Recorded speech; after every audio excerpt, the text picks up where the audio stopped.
오늘 우리에게 주신 하나님의 말씀은 로마서 6장 1절부터 14절까지의 말씀입니다. 그러면 우리가 무엇이라고 말을 해야 하겠습니까?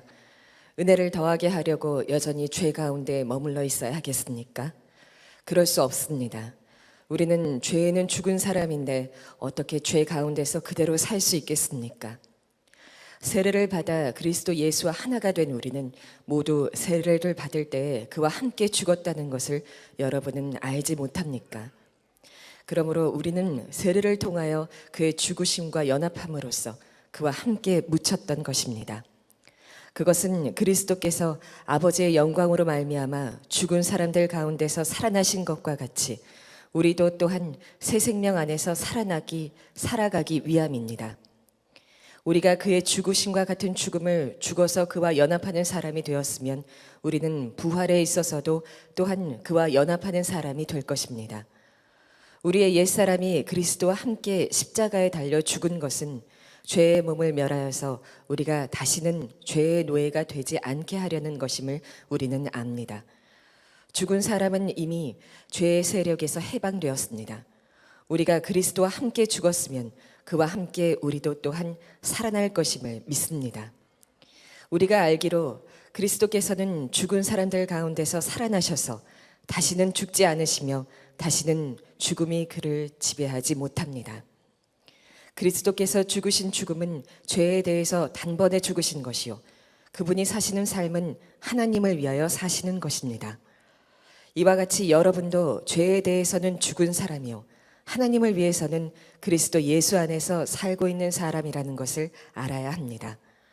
그러므로 여러분은 죄가 여러분의 죽을 몸을 지배하지 못하게 해서 여러분이 몸의 정욕에 굴복되는 일이 없도록 하십시오. 그러므로 여러분은 여러분의 지체를 죄에 내맡겨서 불의의 연장이 되게 하지 마십시오. 오히려 여러분은 죽은 사람들 가운데서 살아난 사람답게 여러분을 하나님께 바치고 여러분의 지체를 의의 연장으로 하나님께 바치십시오. 여러분은 율법 아래 있지 않고 은혜 아래 있으므로 죄가 여러분을 다스릴 수 없을 것입니다. 아멘. 요즘은 솔직히 마음이 많이 괴롭습니다. 세월호 사고 후에 1년이 되면서 우리나라 각계 지도층 또 우리 국민들이 가지고 있는 생각의 수준으로 인한 마음의 괴로움도 크고 더 마음이 괴로운 것은 이와 같은 때에 우리 그리스도 안에 있는 모든 성도들이 그와 별 다를 바가 없다는 사실 때문에 마음이 괴롭습니다. 많은 목사님들 또 많은 장로님들 무너져 내리는 것을 봅니다. 복음이 십자가의 복음이 이 정도밖에 되지 않는가 하는 심각한 고민을 하게 됩니다. 예수님께서 십자가에 죽으신 것은 우리가 이런 모습으로 살게 하려는 것일까? 그런 고민도 합니다. 그러면서 어떻게 하면 예수님을 바로 믿을 수 있을까? 세상에 대하여 이야기하기 전에 우리가 먼저 어떻게 예수님 안에서 우리가 바로 살 수 있을까? 이름이 알려진 유명한 사람들이 무너지는 것은 우리가 봅니다.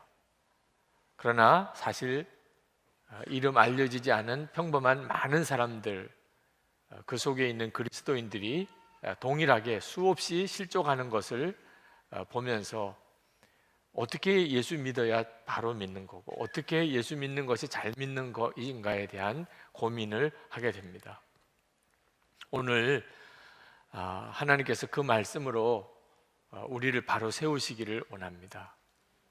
우리가 가지고 있는 큰 문제 중에 하나가 십자가 복음에 대하여 정확하게 알고 있지 못하다는 것입니다. 우리가 예수님을 믿어도 우리의 삶의 변화가 없는 것은 우리가 예수님의 십자가의 복음이 무엇인지 정확하게 알고 있지 않다는 데 있습니다. 많은 사람들이 우리 그리스도인들이 십자가의 복음을 이해하기를 속죄의 복음으로만 이해합니다. 예수를 믿으면 우리의 모든 죄가 사함을 받는다. 정말 놀라운 복음입니다. 여러분, 우리의 모든 죄가 사함을 받습니다. 구체적으로 표현하면 우리의 과거의 죄도, 우리가 지었던 모든 과거의 죄도 다 사함을 받습니다. 지금 현재 우리가 지은 죄, 지금 현재의 죄도 사함을 받습니다. 심지어 아십니까? 이제 앞으로 내가 지을 죄, 그 죄도 다 사함을 받습니다. 예수님께서 십자가에 죽으실 때는 우리는 이 세상에 나지도 않았을 때입니다. 그때 예수님은 벌써 우리의 죄를 다 짊어지시고 십자가에 죽으셨습니다. 앞으로 여러분이 지을 죄가 어떤 죄가 있을지라도 예수님은 이미 십자가에서 다 사하셨습니다. 여러분, 이거 얼마나 놀라운 복음입니까? 그런데 이것만 복음인 줄로 알고 있는 것은 문제가 됩니다. 이 속죄의 복음, 그것만 복음인 줄로 알고 있는 사람, 그렇게 되면 어떤 문제가 생깁니까? 이미 모든 죄가 다 사함을 받았는데 우리가 거룩하게 살 필요가 뭐 있습니까? 이미 짓지도 않은 죄까지 예수님이 다 용서해 주셨다면 그러면 죄 안 지으려고 애쓸 필요가 뭐 있습니까? 이미 다 용서받은 죄인데. 그래서 정말 말도 안 되는 질문이 나옵니다. 사도 바울이 오늘 로마서 6장 1절에서 이런 질문을 합니다. 그러면 우리가 무엇이라고 말을 해야 하겠습니까? 은혜를 더하게 하려고 여전히 죄 가운데 머물러 있어야 하겠습니까? 예수를 믿고 받은 은혜가 속죄의 은혜라면 그러면 죄를 많이 지을수록 은혜가 많은 거죠. 여전히 죄 속에 있으면 은혜는 여전히 풍성한 거죠. 굳이 죄 안 지어야 되겠다는 무슨 동기가 없잖아요.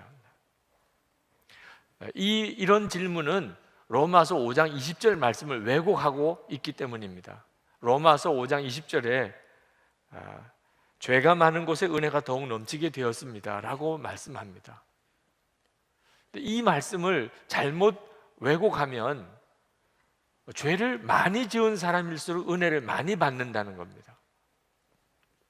별로 죄 짓고 살지 않았던 사람이 십자가에서 받은 은혜하고 끔찍하고 너무너무 더럽고 너무너무 추악한 죄를 지었던 사람이 은혜 받은 거하고 어떤 게 더 큽니까?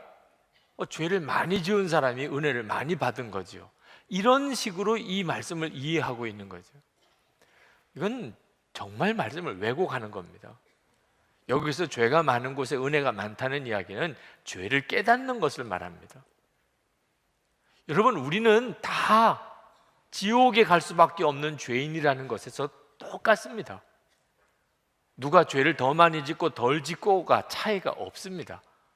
우리는 지옥에 갈 수밖에 없는 죄인이라는 데 있어서는 똑같은데 지옥에 갈 수밖에 없는 죄인임을 깨달은 자냐, 아니면 여전히 자기가 지옥에 갈 수밖에 없는 죄인인 걸 모르는 자냐 하는 차이만 있을 뿐입니다. 우리가 우리 자신이 어떤 죄인인가를 깨닫게 되면 충격을 받게 됩니다. 내가 그런 죄인이었어.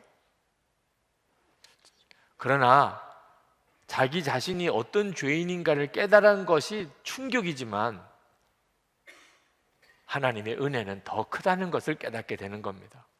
이미 예수님께서 십자가에서 우리의 모든 죄를 다 사하신 것을 깨닫게 될 때 죄가 많은 곳에 은혜도 넘친다는 말씀이 적용되는 거죠.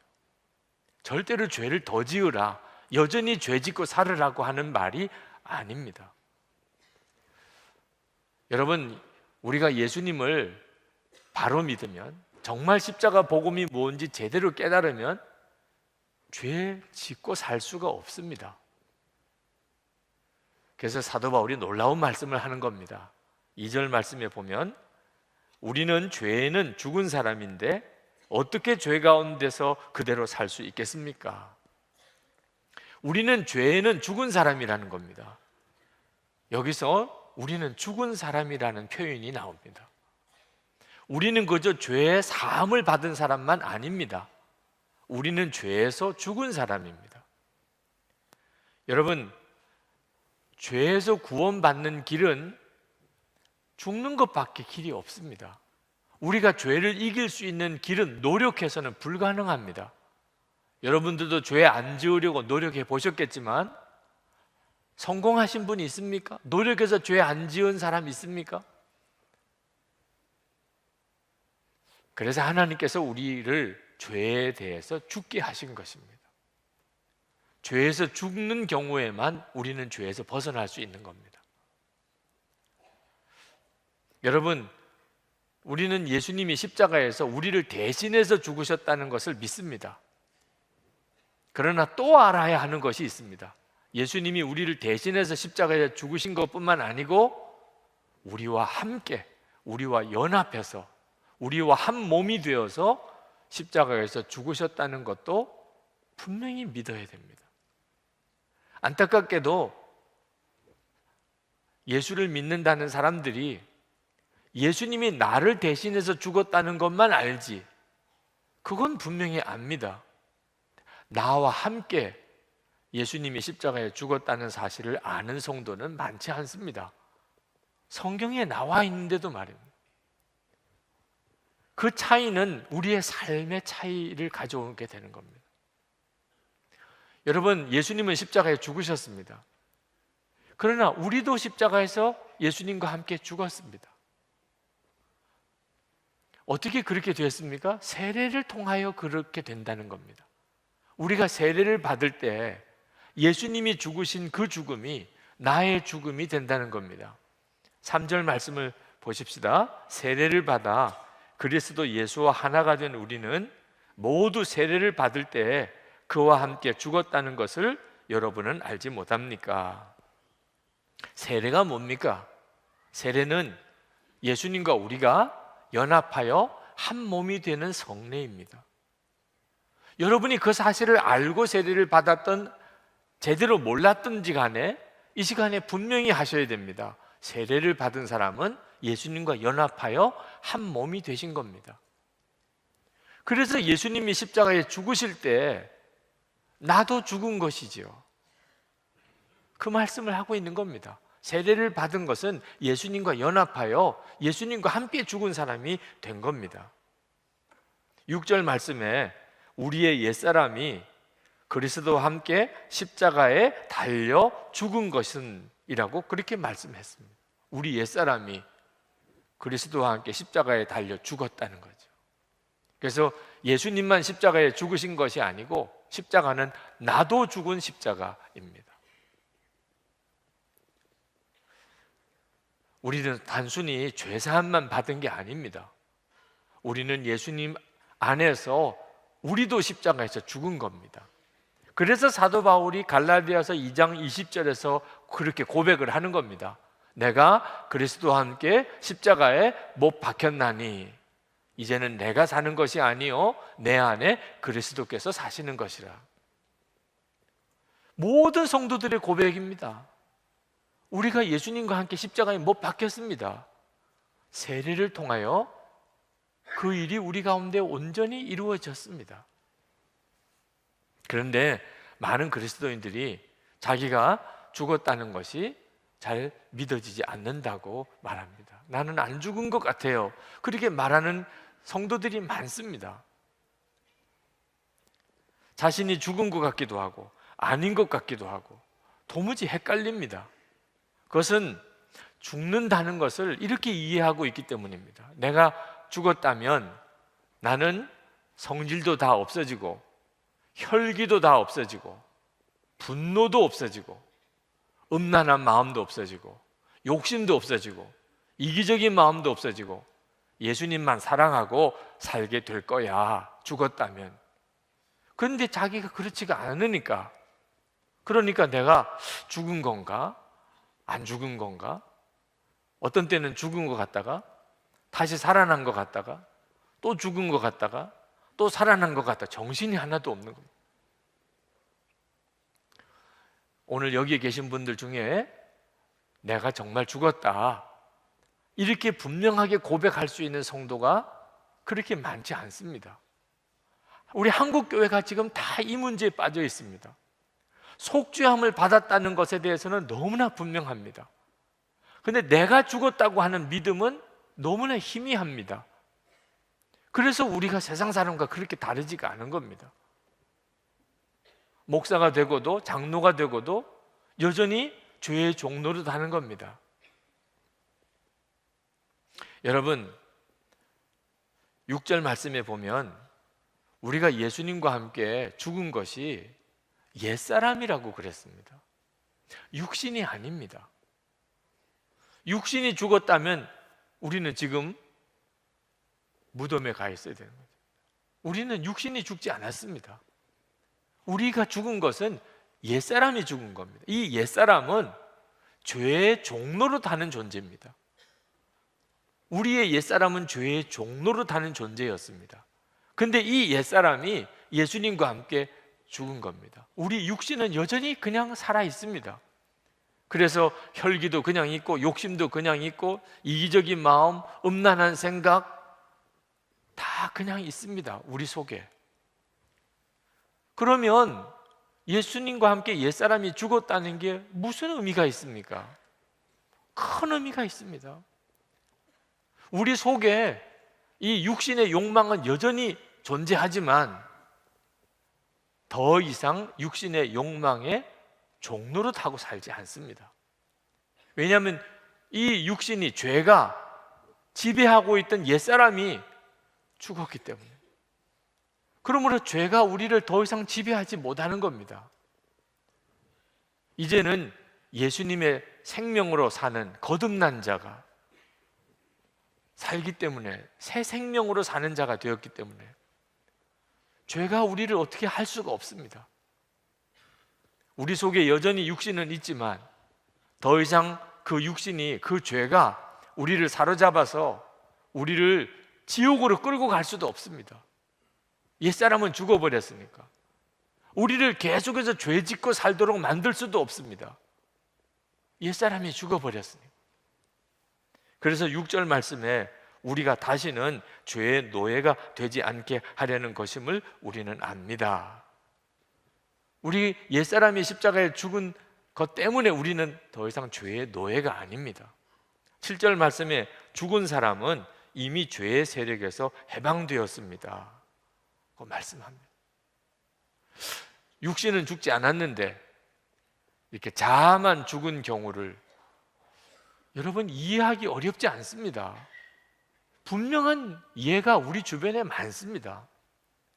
예를 들어서 무기수를 생각해 봅시다. 이 무기수는 육신이 죽은 게 아닙니다. 그는 교도소에서 죽을 때까지 거기서 갇혀 살아야 됩니다. 그 무기수 안에 육신의 욕망은 여전히 있습니다. 무기수라고 자유롭게 돌아다니고 싶고 마음껏 먹고 싶고 어디 마음껏 하고 싶은 그런 욕구가 없겠습니까? 그런데 이 무기수는 육신대로 못 삽니다. 왜? 평생 교도소 안에서 살아야 돼요. 그 교도소 안에서는 교도소장과 간수의 통제를 받아 살아야 됩니다. 자기 마음대로 못 삽니다. 이것을 자아가 죽었다고 말하는 겁니다. 더 이상 자기 마음대로 못 사는 겁니다. 그러니 감옥인 거죠. 평생 감옥살이 하는 거죠. 많은 사람이 자아가 죽는 것을 끔찍하게 생각하는 이유는 이런 경우를 생각하기 때문에 그렇습니다. 그러나 여러분, 결혼을 생각해 보십시오. 결혼도 똑같습니다. 결혼을 하게 되면 그는 더 이상 자기 육신대로 못 삽니다. 자아가 결혼하면 죽습니다. 배우자가 있기 때문입니다. 이제는 배우자와 함께 사는 겁니다. 서로 순종하고 그리고 서로 사랑하면서 사는 게 결혼 생활입니다. 이 자아가 죽는 것 때문에 어떤 사람은 결혼 생활을 감옥이라고 표현하고 무덤이라고 표현하기도 합니다. 그 자아가 죽은 것만 생각하면 꼭 그런 표현이 적합하기도 합니다. 그러나 여러분, 이 자아가 죽는 것이 꼭 끔찍하고 불행한 것만 아닙니다. 부부 생활이 괴로운 것은 자아가 안 죽어서 그런 겁니다. 결혼은 했는데도 자아가 안 죽은 부부 생활은 고통스럽습니다. 자아가 죽은 부부 생활은 행복합니다. 하나님이 주신 축복의 자리입니다. 여러분, 성경이 우리가 예수님을 믿는 것을 예수 그리스도와 혼인하는 것이라고 그렇게 비유했습니다. 여러분이 예수를 믿는다는 말은 예수님이 이제 여러분의 신랑이 되셨다는 것입니다. 예수님이 여러분의 신랑이 되셨다는 말이 무슨 뜻이냐? 여러분의 자아가 죽은 겁니다. 여러분에게는 신랑이 있습니다. 여러분은 이제 예수님 안에서 삽니다. 예수님이 여러분의 왕이십니다. 예수님이 여러분을 다스리시고 예수님이 여러분을 인도하십니다. 육신의 욕구는 여전히 있지만 육신대로 살지 않습니다. 이제는 예수님께서 여러분의 주인이신 거죠. 이런 경우를 자아가 죽었다고 말하는 것입니다. 어떤 분이 직장 생활하면서 직장 복음화에 대한 사명을 품었습니다. 그런데 어느 날 회식을 하는데 상무님이 술잔을 건넸습니다. 저는 예수를 믿는 사람입니다. 그래서 저는 술을 마시지 않기로 하나님께 약속을 드렸습니다. 제가 술을 마실 수 없습니다 하고 거절을 했더니 분위기가 아주 싸늘해졌습니다. 그때 옆에 앉아있던 어느 중간 간부 되는 사람이 이분의 뺨을 때렸습니다. 상무님이 주는 술잔을 거절하다니. 그 모욕을 견딜 수가 없었어요. 그래서 그는 직장을 사표를 쓰기로 마음에 작정하고 다음 날 기도원에 올라갔습니다. 출근하지 않고. 기도원에 올라와서 마음을 새기기가 어려워서 힘들어하는 중에 주님의 음성을 들었습니다. 나는 십자가에서 죽기까지 했는데 너는 직장 복음화를 위해서 그 뺨 한 번 맞는 것을 너가 견딜 수 없느냐. 그 말씀에 그가 꼬꾸라졌습니다. 그리고 기도원을 내려와서 그리고 그 다음날 출근을 했습니다. 여러분, 자아가 죽는다는 것, 이제는 더 이상 육신이 끄는 대로 살지 않는다는 겁니다. 전에는 육신의 종노릇만 하고 살았습니다. 그냥 내 혈기대로, 내 감정대로, 내 생각대로, 내 계획대로, 내 야망대로 그렇게 살았습니다. 근데 이제는 그것은 예수님과 함께 죽었습니다. 그 옛사람이 죽었습니다. 이제 나는 더 이상 육신의 욕구대로, 육신이 하자는 대로 살지 않습니다. 주님이 하자는 대로 사는 것. 이런 사람이 자아가 죽은 겁니다. 여러분, 우리는 오직 믿음으로 구원받습니다. 근데 무엇을 믿느냐고 하는 겁니다. 예수 믿고 속죄함을 받았다는 것만 믿는 사람, 아직까지 진짜 예수 믿는 거 아닙니다. 속죄함을 받는 믿음은 분명하지만 그것만 믿는 것은 아직도 예수님을 믿는 거 아닙니다. 어디까지 믿어야 됩니까? 내가 예수님과 함께 십자가에서 나도 죽었다, 여기까지 믿어져야 그 사람이 예수님을 진짜 믿는 겁니다. 여러분은 그렇습니까? 예수님과 함께 나도 죽었다, 나도 죽은 십자가라, 그렇게 여러분이 고백할 수 있습니까? 이렇게 믿어질 때 세례를 받는 겁니다. 4절 말씀에 보시면, 그러므로 우리는 세례를 통하여 그의 죽으심과 연합함으로써 그와 함께 묻혔던 것입니다. 여러분, 세례식은 장례식입니다. 장례식입니다. 세례를 받았다는 말은 장례식을 치르고 산다는 뜻입니다. 그러나 이 장례식은 슬픈 장례식이 아닙니다. 기쁜 장례식입니다. 죄의 종노릇 하는 옛사람이 죽은 장례식이니, 옛사람이 죽은 장례식을 치르고 사는 겁니다. 그래서 나는 죽었다고 그렇게 고백하는 겁니다. 이런 고백이, 이런 믿음과 이런 고백이 될 때 이 사람을 예수 믿는 사람이라고 말하는 겁니다. 근데 많은 그리스도인들에게 이 믿음과 고백이 분명치가 않은 겁니다. 옛사람이 죽었다는 사실은 믿지 못한 채 죄의 용서만 받으려고 합니다. 그러니 하나님 앞에 나올 때마다 용서해 달라고 회개는 하는 것 같은데 자기가 죽었다는 것을 믿지를 못하니까 죄는 또 짓습니다. 그리고 또 와서 또 회개합니다. 그리고 가서 또 죄를 짓습니다. 이렇게 계속 반복하다가 보면 나중에 회개가 다 형식이 되어버리고 맙니다. 건성 회개가 됩니다. 회개를 하는 것 같으면서도 실제로 마음은 여전히 죄 지을 생각으로 삽니다. 영적으로는 더 완고해지는 거죠. 예수를 믿은 지 오래되고 직분은 중직을 맡았는데도 그는 여전히 죄의 종노릇 하는 겁니다. 왜? 자기가 죽었다고 하는 믿음이 분명치가 않으니까 그렇습니다. 사람들이 자기가 죽었다는 사실을 그리스도인들이 믿지 못하는 이유는 죽었다고 느껴지지 않아서 그렇다는 겁니다. 여러분, 자기가 죽었다는 것을 느낌으로 믿으려고 하면 큰일입니다. 1945년 8월 15일 우리나라가 광복을 얻었습니다. 일본은 망하고 우리는 독립을 했습니다. 그러나 8월 15일 당일은 오히려 조용했습니다. 쥐죽은 듯이 조용했습니다. 이 엄청난 소식이 전해졌는데도 그날은 조용했습니다. 누구도 거리에 나와서 대한독립 만세를 외치지 않았습니다. 그날은 다들 이게 무슨 일이야? 소식은 들었는데도 느낌이 안 오는 거예요. 실감이 안 나는 거예요. 진짜 우리나라 독립한 거 맞아? 일본이 망한 거 맞아? 지금 총리의 할아버지 되시는 분이라고 전에 들었습니다만 아베 총독이 마지막 총독입니다. 그가 9월 9일에 미국 사령관이었던 하지 중장에게 항복 문서를 그리고 이 조선의 모든 통치권을 다 넘겨줄 때 그때 9월 9일입니다. 그때까지 아베 총독은 여전히 총독이었습니다. 일본은 망했는데도. 그러니까 사람들이 한동안은 일본이 망한 것 같기도 하고 아닌 것 같기도 하고 우리나라가 독립을 한 것 같기도 하고 아닌 것 같기도 하는 혼란 상태에 있었다는 거예요. 왜? 느낌으로 알려고 하니까. 느껴지지 않는다는 것이 얼마나 우리를 진리 앞에 서지 못하게 만드는 것인지 알아야 합니다. 우리에게 중요한 것은 사실인 거예요, 사실.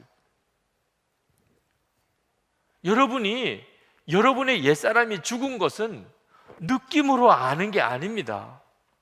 그건 하나님이 다 이루어 놓으신 거예요.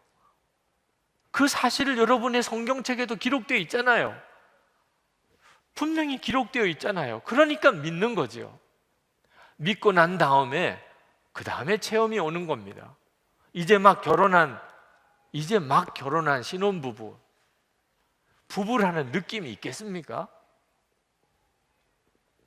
뭐 5년쯤 살아보고 10년쯤 살아보고 난 다음에 이제는 우리가 부부 같으다.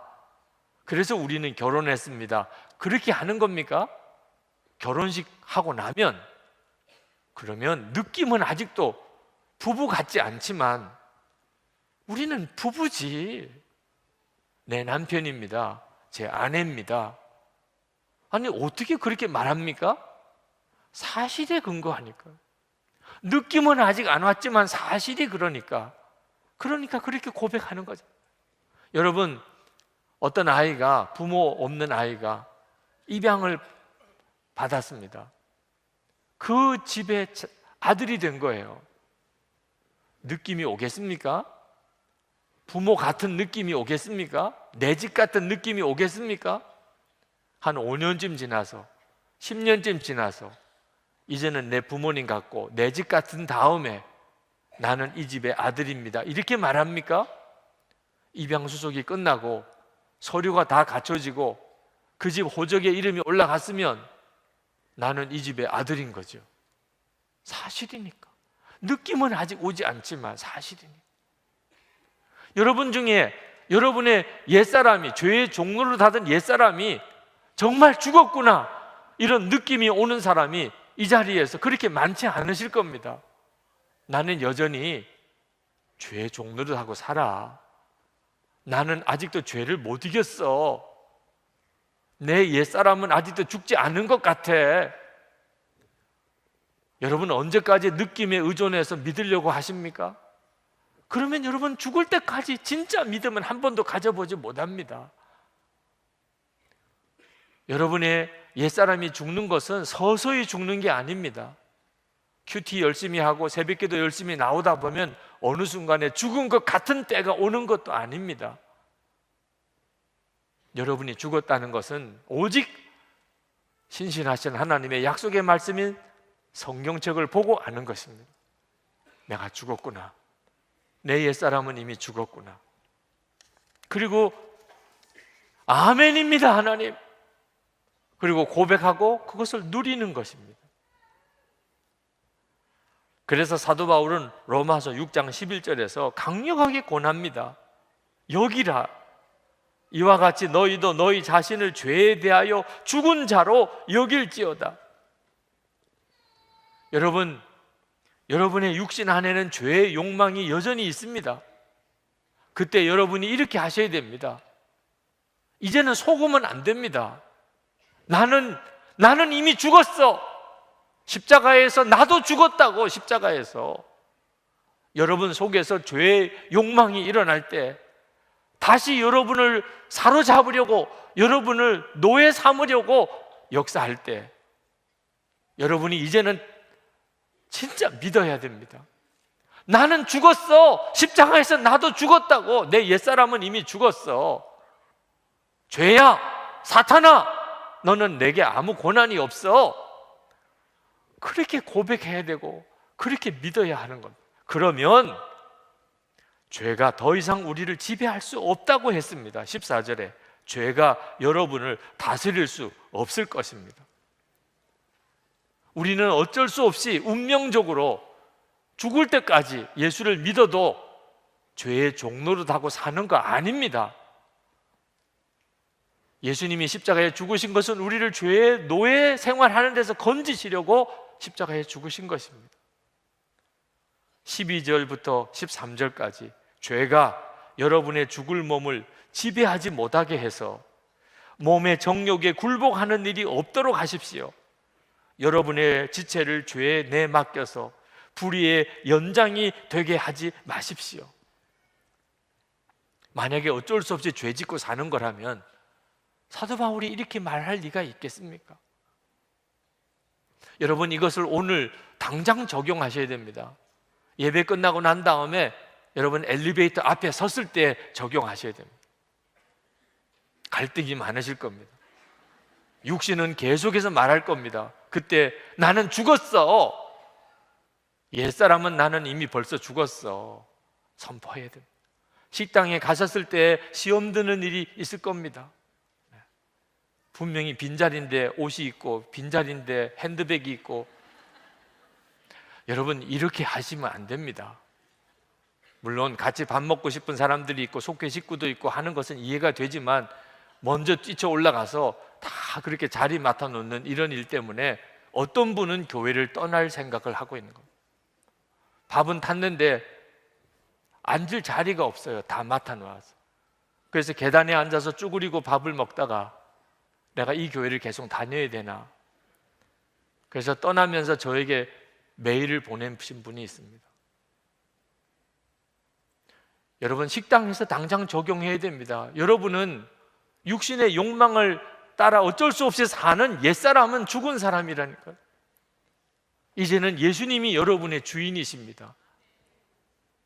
여러분 주차장에서 똑같은 고백을 해야 될 수 있습니다. 집에서, 여러분 일터에 나가서 여러분이 죄에 대하여는 죽은 자라고 여길지어다 선포하라고 그랬습니다.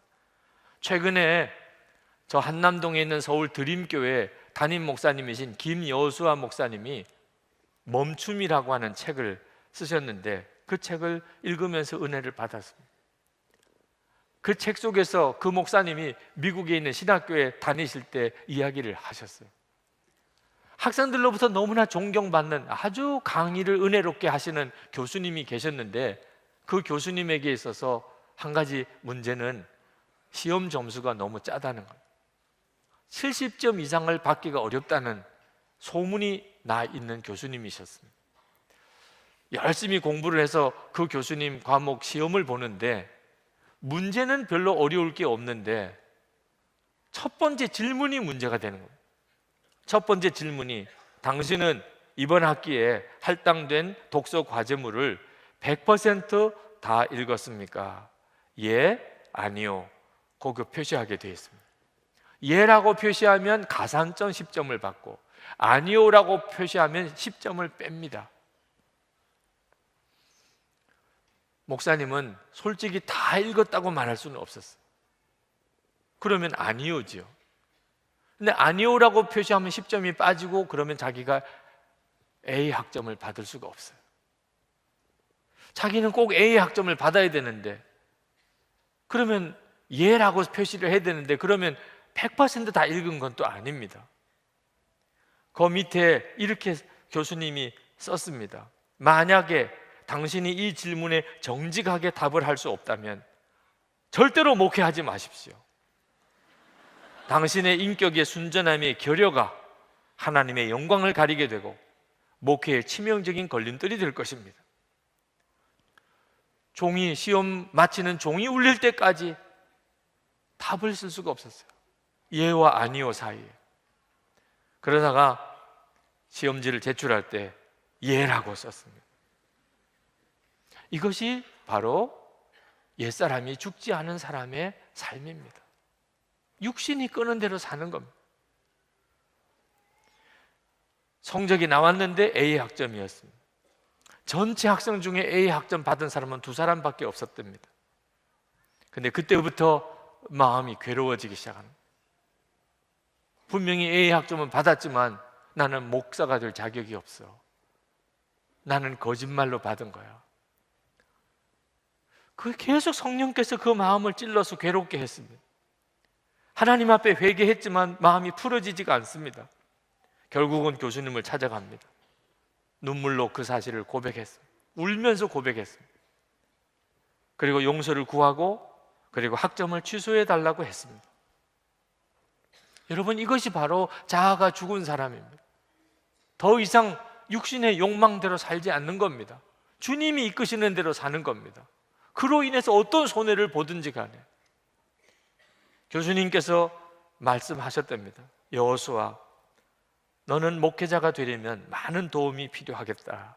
내가 너를 도와줄 테니 이제 나와 정기적인 만남을 가질 수 있겠니? 내가 하나님의 사람이 될 수 있도록 내가 너를 도와주겠다. 그리고 3년 동안 그 교수님과 정기적으로 만났습니다. 교수님과의 만남은 괴로운 일이었다고 합니다. 왜?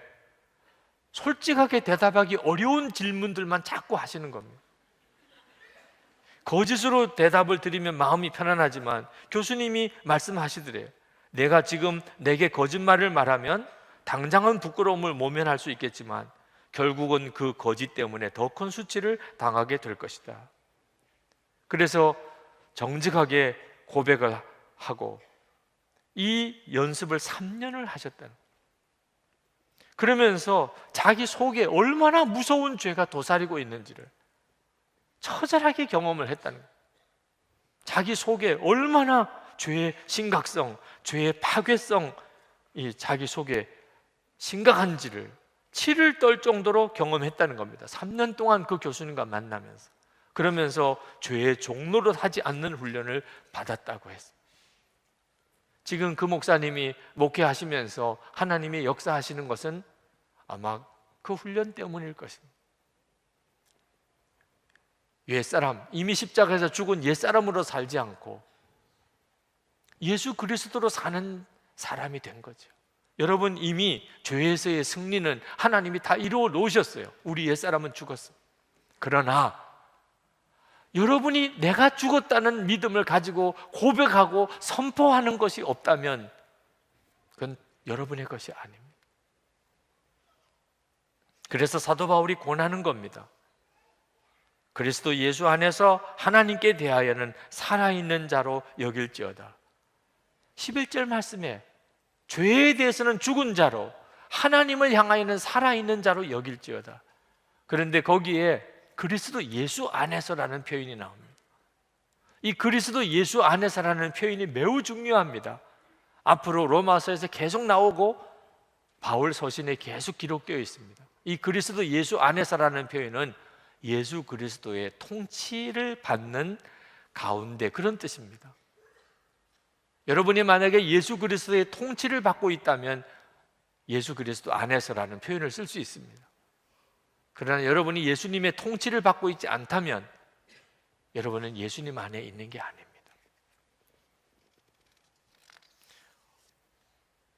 사절 하반절에 보면은 놀라운 약속이 나옵니다. 그것은 그리스도께서 아버지의 영광으로 말미암아 죽은 사람들 가운데서 살아나신 것과 같이 우리도 또한 새 생명 안에서 살아가기 위함입니다. 우리는 단순히 죽은 것만 아닙니다. 이제는 새 생명으로 살게 되어 있습니다. 근데 이것이 예수 그리스도 안에서 됩니다. 여러분, 우리는 대한민국 국민 안에 살고 있습니다. 이것은 단순히 우리가 이 대한민국이라는 땅 안에 살고 있다는 뜻만 아닙니다. 우리가 대한민국 국민 안에 있다는 말은 대한민국의 법을 지키고 그리고 대한민국 국민으로서의 의무를 해야 하고, 우리나라가 혹시 실망스럽고 지도자들이 문제가 있어도 여전히 그것을 우리가 감수해야 된다는 뜻입니다.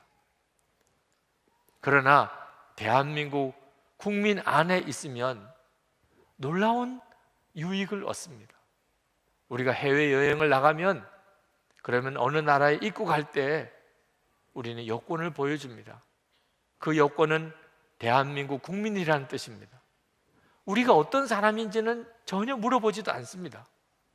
그냥 대한민국 국민이라고 하는 여권만 보고 확인이 되면 우리는 입국 허가를 받습니다.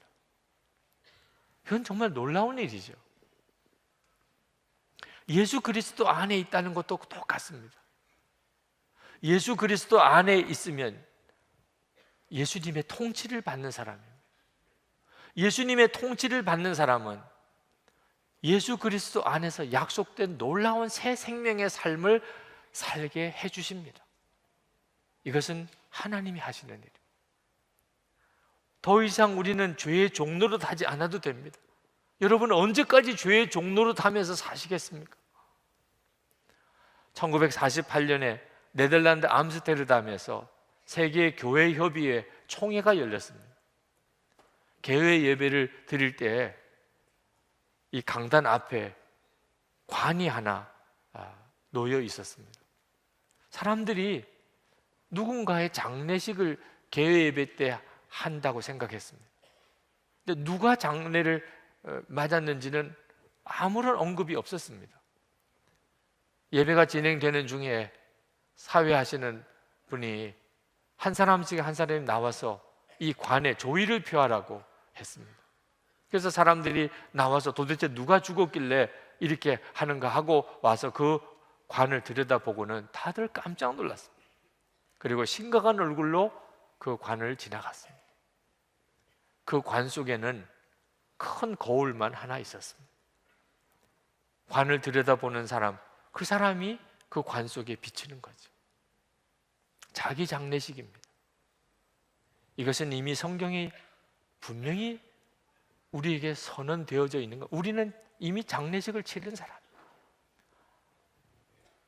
그 개회 예배 때 참석자들은 다 자기 장례식을 다시 한번 치렀습니다. 그리고 난 다음에 산적한 많은 현안 문제가 있었는데 너무나 순탄하게 다 잘 처리되었던 총회로 기록이 되어 있습니다. 여러분은 언제까지 예수님이 여러분의 뒤만 따라오시게 하며 살겠습니까? 언제까지 그렇게 하며 살겠습니까? 이제는 진짜 여러분 자신의 장례식이 이미 치러졌음을 믿어야 하지 않겠습니까? 여러분은 속죄함을 받은 것만은 아니라는 것을 알아야 합니다. 여러분은 이미 죽은 사람입니다. 옛사람이 이미 예수님과 함께 죽었습니다. 십자가에서 나도 죽었습니다. 이 믿음이 여러분 안에 분명하셔야 됩니다. 저는 오늘 새벽 1시에 일어났어요. 더 이상 잠을 잘 수가 없었어요. 과연 우리 교우들이 이 사실을 믿을 수 있을까?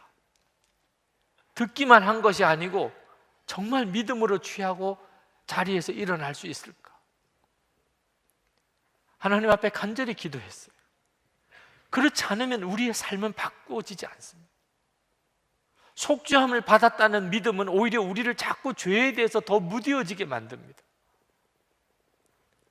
우리는 그냥 속죄함 받은 게 아닙니다.